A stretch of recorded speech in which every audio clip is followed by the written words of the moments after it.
Hello watch collectors! Do you remember early 2022? It was the peak of the watch market boom, when prices for Patek, AP, and Rolex were hitting all-time highs, and it almost felt like that they will only go up from there. Fast forward to today and the market looks very different. Prices have come down across the board. So today in this video, we're trying to answer a fairly simple theoretical question. What would you be able to buy today with the same budget you would have spent buying a certain hype watch at the peak?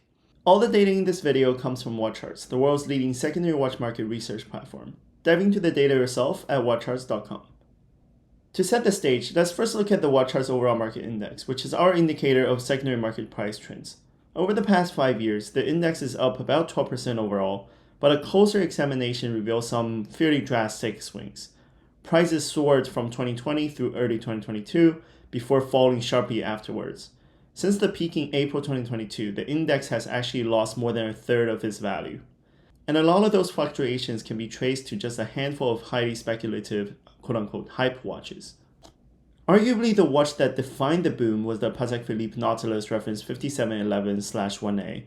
Originally designed by Gio Genta and introduced in 2006, this reference remained in production until early 2022. There are several dial variations, including blue, olive green, silver, and of course the Tiffany stamped one of which fetched $6.5 million at auction. As a reminder, the market prices we report represent the weighted average across all variations that share that particular reference number. In 2018, the steel 5711 was trading for around $25,000. By 2019, it doubled to $50,000. 2 years later, it broke the $100,000 mark, and at the peak in 2022, it was trading for nearly $200,000. Today it's sitting at around $105,000, which is down about 46% from its peak. So what can you buy today with the same budget from 2022? As it turns out, you could actually buy the other two watches that arguably defined the market boom, an Audemars Piguet Royal Oak Jumbo 15202 ST for about $56,000, and a Rolex Daytona 116500LN for around $28,000. Together, those three very iconic watches, the Nautilus, the Royal Oak, and the Daytona, add up to less than $190,000 today. Or, if you want to complete the holy trinity of integrated bracelet sports watches, you could swap the Daytona for the Blue Dial Vacheron Overseas 4500V, which is now trading for around $23,800. That is less than half its 2022 high of over $50,000. Let's take a closer look at the Royal Oak Jumbo 15202 ST. The Jumbo line within the Royal Oak collection stays remarkably true to Genta's original design of the reference 5402. The 15202 was produced from 2012 until it was replaced by the Jumbo 16202 ST in 2022. At its peak in March 2022, the 15202 was trading for around $122,000. Today it's just $56,000, which is less than half. That drop is so drastic that actually with the money you save, you could buy the new 16202 ST alongside it and rotate between the two just because you can. The 16202 even has a quick set date, which the 15202 lacked. To really drive home how far prices have fallen, the quote-unquote regular and more accessible Royal Oak 15500 ST was trading for $76,000 at the peak, which means that the same budget today could buy you the actual Jumbo. Of course, the Rolex Daytona was another centerpiece of the bubble.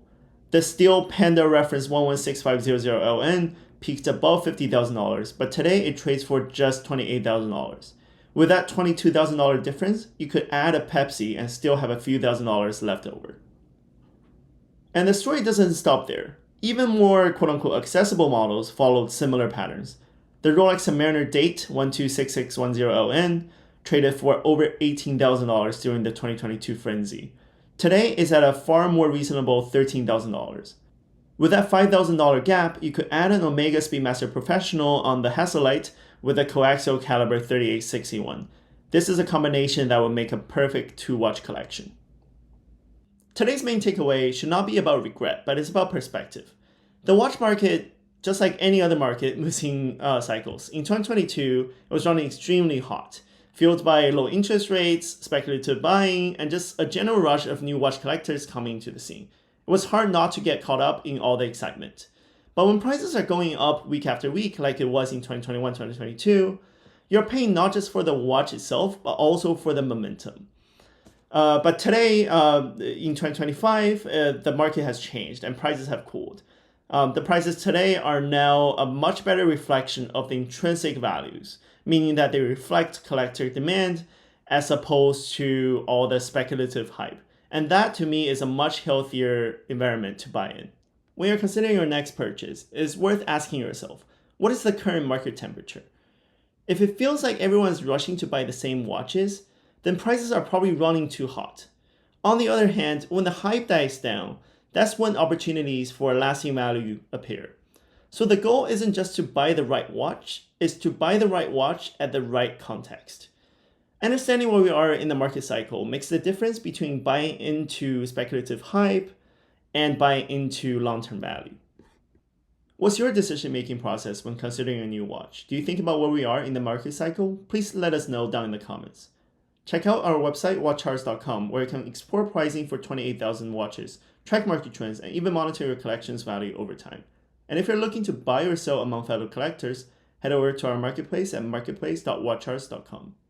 Our previous video talks about the trade-offs you should consider when deciding between in-production watches and their previous generation counterparts, so please go check it out if you haven't. Thank you for watching, and we'll see you next time.